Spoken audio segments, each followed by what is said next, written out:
Piruz Bey Dilenci, Azerbaycan ve Türk aktivisti adına faaliyet eden birisi. Bir Farsi programda ifade ettiği sözler ciddice eleştirmeye ve tenkide layık bir sözlerdir. Evvel Piruz Bey'in sözlerini işte, ondan sonra bir neçə kelam danışacağım. قریب به اتفاق همه کشورهای غیر مسلمان سلاح هسته‌ای اتمی دارند. از کشورهای مسلمان فقط پاکستان داره که اونم تازه گذاشتنش توی نوبت، میگن بعد از ایران ترتیب اونم میدیم. حالا الان میگن ایران نباید داشته باشه. خب راست میگن سلاح اتمی خیلی بده. دیدید آمریکا اولین بار ساخت و زد و پدر ژاپنی ها رو در آورد، نابودشون کرد. خیلی چیز بدیه. خودشون ساختن، خودشون هم زدن، غیر از خودشون کسی تا حالا مصرف نکرده تا اونجا که بنده بیدم. حالا کاری با اینا نداریم، راست میگن ایران هم نباید داشته باشه. اما اگر این بده، سوال من اینه، خواهش میکنم کسایی که جواب بلدن همین پایین بنویسید، شاید من نمیدونم، منم یاد بگیرم. اگر این چیز بده چرا همه شما دارید؟ خب اگر خوبه ما چرا نباید داشته باشیم؟ آقا ترکیه چرا نباید داشته باشه؟ ایران چرا نباید داشته باشه؟ و سایر کشورهای مسلمان. خب پس از همینجا بفهمید شاه ایران 50 سال پیش یه ویدیویی داره، هر کی گفت نداره بگید من همینجا پابلیش کنم. میگه که من تازه متوجه شدم که اگر ما سلاح هسته‌ای نداشته باشیم نابودمون خواهیم کرد. خب آقا جمهوری اسلامی ایران بدبخت الان همین داره میگه. من مدافع جمهوری اسلامی نیستم ها، من اصلا از دست اونا فرار کردم. اما واقعیت اینه که آقا اگر بده şoma چرا دارید؟ اگر خوبه ما چرا نباید داشته باشیم؟ Sual اینه. Bakın Piruz Dilenci deyir ki, əgərsə atom bombasının olması pisdirsə, kimsənin olmaması lazımdır. Yəni Amerika, o bir qüdrətlərdə elə bir silahın olmaması lazımdır. Əgərsə yaxşıdırsa, niyə İranın olmasın? Bu suala cavab axtarır.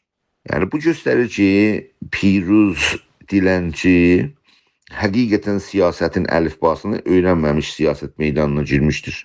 Öyrənsəydi bilərdi ki, siyasətdə birinci söz deyən mənfəət və o mənfəəti qoruyan silahlı gücdür, ya əskəri gücdür. Yəni indi Amerika deyir ki, mənim varımdır, İranın atom silahı olması mənə zərərdir və istəmirəm onun olsun. Və bu gücün marşı qarşısını alıb və ona görə gəlib İranı bombalayıb. Piruz Dilenci bunu nə başa düşür, nə anlayır, nə siyasətdən bir şey bilir. Ona görə əmələn mövzedə İran İslam Cumhuriyyətinin yanında durur. Özü deyir ki, mən onun yanında deyirəm, onun tərəfdarı deyirəm. Bir adam ki, İran İslam Cumhuriyyətinin mövzeyindən difa eləyə, onun yanında deyil. Hətmən gəlsən Sipah Pastaranın paltarını giyəsən əyni və deyəsən mən onun yanındayım. Yox, o cür deyil. Və İran İslam Cumhuriyyətinin argümanı budur ki, onların niyə olsun, bizimki olmasın. Və Piruz Dilenci də bunu deyir. Eyni söz deyir. Eyni söz deyən, yəni Cumhur İslamının bu siyasətdə yanında durmaq mənasına gəlir də. Yəni oldu iki məsələ. Bir siyasətdən bir şey bilmir. Bir de İslam Cumhuriyeti'nin yanında durur. Bir üçüncü bir problem de var. Azerbaycan ve Türk halkına geldiğimizde, yani Güney Azerbaycan ve Türk halkına geldiğimizde, Türk halkının ve Güney Azerbaycan'ın menfaatinin icabı budur ki, İran İslam Cumhuriyeti'nin atom bombası olmasın. Çünkü güclənirsə, bizim xalqımız yazıq olacaq ki, Güney Azerbaycan öz həqlərini əl tapmaqda çətinlik və zorluq çəkəcəkdir. Bunu da Piruz Dilenci başa düşmüş. Yani burada da Piruz Dilenci'nin bu sözü ki, niye bunun olmasın? Yani Azerbaycan, Güney Azerbaycan'ın ziddiyyətində və Türk xalqının mənfəətlərinə qarşı bir mövqedə durmaqdadır. Yani Piruz Dilenci bizdən deyil, biz Türklərdən değildir. İran İslam Cumhuriyeti'nin yanında duran bir şəxsdir.